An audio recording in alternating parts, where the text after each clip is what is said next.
It is perhaps the biggest case of medical fraud and illegal opioid distribution in U.S. history.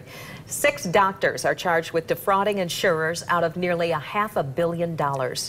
They did it by unlawfully prescribing opioids more than 13 million times. And 2 of the 6 doctors have ties to West Michigan. Barton Dieters has been talking to the U.S. attorney and a woman who says she's one of the victims. Barton?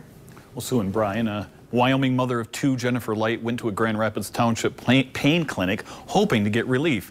Instead, she says she became addicted to opioids and her health is just far worse. I would love to look him in the face now for closure and say, you ruined me. The U.S. attorney is charging these 6 doctors with the crime, saying they operated out of 2 Detroit area clinics. It's really stunning at how large and complex this scheme really was. U.S. Attorney Matthew Schneider is based in Detroit. He said the scheme was a naked grab for money that made these doctors rich.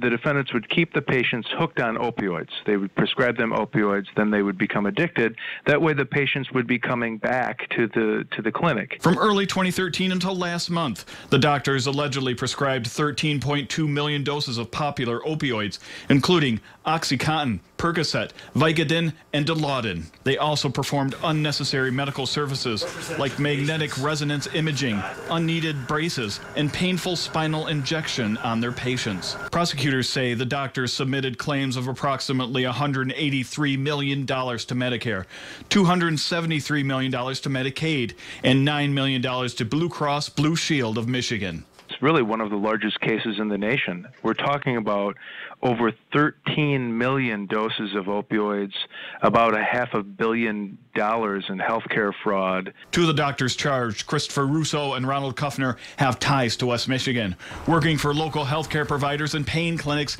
even as they struggled with their own addiction problems. Tonight on the 7 on 8, we hear more from Jennifer Light about her experience, plus we're digging into the records and seeing that these doctors, and we're also getting reaction from a local health care provider. In studio, Barton Dieters.